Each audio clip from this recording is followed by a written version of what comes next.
मैं एक कहानी सुन रहा था। आज हम जिन लोगों को गिरा के आगे बढ़ना चाहते इस प्रतिस्पर्धा के दौर में, इस घटना से हमारे जीवन में कुछ चिंतनीय बिंदु मिलेंगे और उसमें बहुत अच्छी सत्य घटना है, मैं आपको सुनाना चाहता हूँ।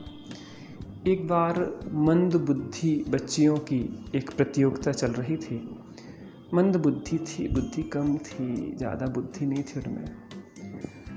तो प्रतियोगिता चल रही थी, दौड़ चल रही थी। 7 बच्चियाँ उसमें दौड़ रही थी। बहुत सारे लोग उसको देखने आए थे। सत्य घटना मैंने पढ़ी थी। और वो वहाँ पे दौड़ रहे थे। उतने में दौड़ते दौड़ते क्या होगा, एक बच्ची गिर जाती है, थोड़ी चोट लगती है पैर में।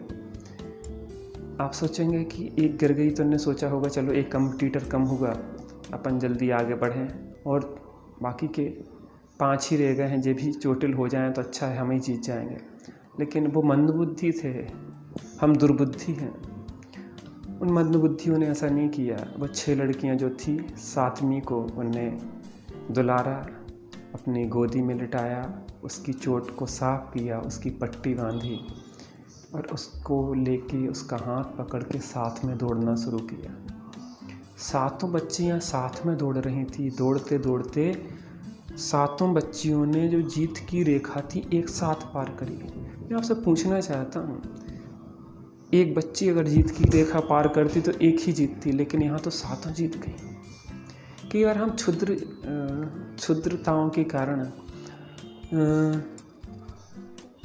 बहुत दूसरों के प्रति द्वेष, विद्वेष, ईर्ष्या, जलन में भर जाते हैं, दूसरे का अहित चाहने लगते हैं।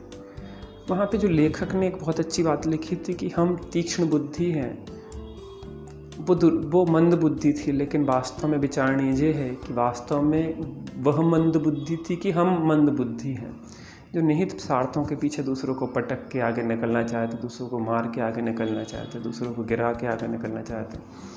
ये हमारी मंद बुद्धिता है। हम समझते हैं कि हम बहुत तीक्ष्ण बुद्धि हैं, लेकिन हम मंद बुद्धि हैं। और वो तीक्ष्ण बुद्धि थी क्योंकि उनने छोटे छोटे निहित स्वार्थों को ना देखते हुए उनने सब मिल के प्रेम से, वास्तव में जीत प्रेम की ही होती है। प्रेम जीता सब कुछ जीता, प्रेम हारा सब कुछ हारा।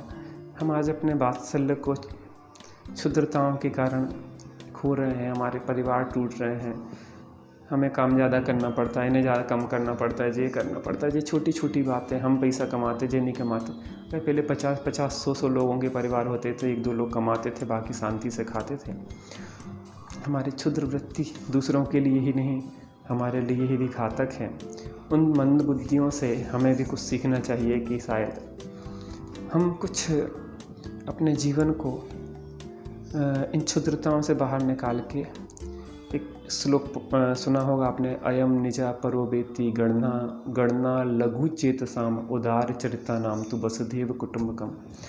हमें वसुधैव कुटुंबकम की दृष्टि से चलना चाहिए, तभी हम सबका विकास होगा। और एक एक दूसरे को गिरा के आगे बढ़ना चाहेगा तो आप दूसरे को गिराना चाहेंगे, दूसरा आपको गिराना चाहेगा, कोई भी आगे नहीं बढ़ पाएगा, सभी गिरे हुए होंगे। और जब एक दूसरे को उठाना चाहेंगे तो सभी उठे हुए होंगे, सभी अपने लक्ष्य में एक दूसरे को पहुंचाने में सहयोगी होंगे। तब संसार को कितना अच्छा, परिवार कितना अच्छा होगा, सब कुछ कितना अच्छा होगा। हम सभी क्षुद्रताओं से निकलें और आगे बढ़ें तो हमारा जीवन बहुत सुंदर होगा। नमस्कार।